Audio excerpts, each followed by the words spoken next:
Hi friends, నమస్తే. Welcome to ఇంటి భోజనం. నేను మీ ఆశా జ్యోతి. పండుగ అనగానే పాయసమే గుర్తొస్తుందండి. మరి అందరి నోళ్ళు తీపి చేయడానికి పాయసాన్ని తప్పనిసరిగా వండుకుంటాము. దానికోసము ఈరోజు నేను సేమియా పాయసము చిక్కబడకుండా చాలా త్వరగా ఎలా తయారు చేసుకోవాలో చూపించబోతున్నాను. ఇక్కడ నేను 1/2 లీటర్ పాలని బాగా కాచుకొని మరిగించుకున్నాను. ఇప్పుడు అదే స్టవ్ మీద ఒక కడాయి పెట్టుకొని దానిలోకి 2 టేబుల్ స్పూన్ల నెయ్యి వేసుకున్నాను. అలాగే 200 గ్రాముల సేమియాని తీసుకున్నాను.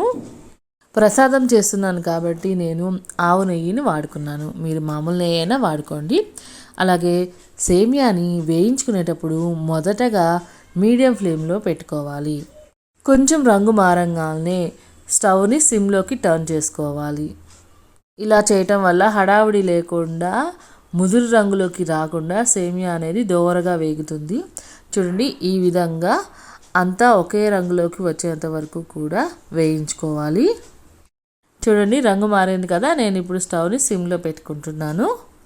ఇంకా ఒక్క నిమిషం ఉంటే ఇదంతా కూడా ఈవెన్ రంగులోకి వచ్చేస్తుంది.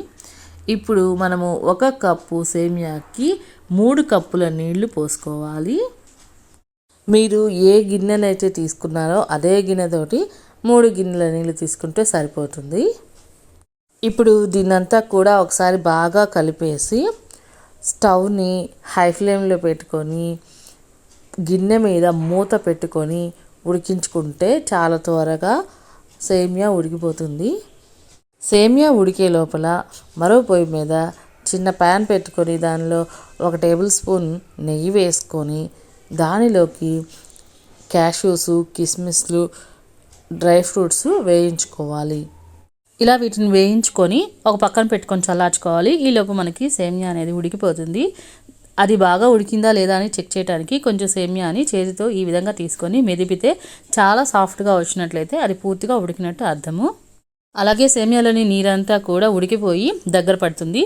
ఇప్పుడు సేమియాని ఎంతైతే తీసుకున్నామో అదే గిన్నెతోటి షుగర్ని కూడా తీసుకోవాలి. ఇలా చక్కెర వేసుకున్న తర్వాత బాగా ఒకసారి కలిపేసేసి చక్కెరని బాగా కరిగించేసేసుకొని తర్వాత అది చిక్కబడేంత వరకు కూడా మీడియం ఫ్లేమ్లో పెట్టుకొని ఉడికించుకోవాలి. చక్కెర పాకం దగ్గర పడుతుంది అని అనుకున్నప్పుడు ఈ స్టేజీలో 1/2 టేబుల్ స్పూను యాలకుల పౌడర్ కూడా వేసుకొని బాగా కలిపేసుకొని ముందుగా వేయించి పెట్టుకున్న డ్రై ఫ్రూట్స్ని నెయ్యితో సహా యాడ్ చేసుకోవాలి.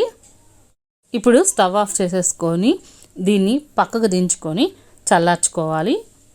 ఇలా 2 నిమిషాల తర్వాత మనం ముందుగా కాచి చల్లార్చి పెట్టుకున్న పాలని మొత్తాన్ని కూడా పోసుకొని బాగా కలిపేసుకుంటే చక్కని సేమియా పాయసం అనేది రెడీ అయిపోయిందండి. ఈ ప్రాసెస్ అంతా చేయడానికి మనకి దాదాపుగా 20 నిమిషాల సమయం అనేది పడుతుంది. చాలా ఈజీగా చేసేసుకోవచ్చు.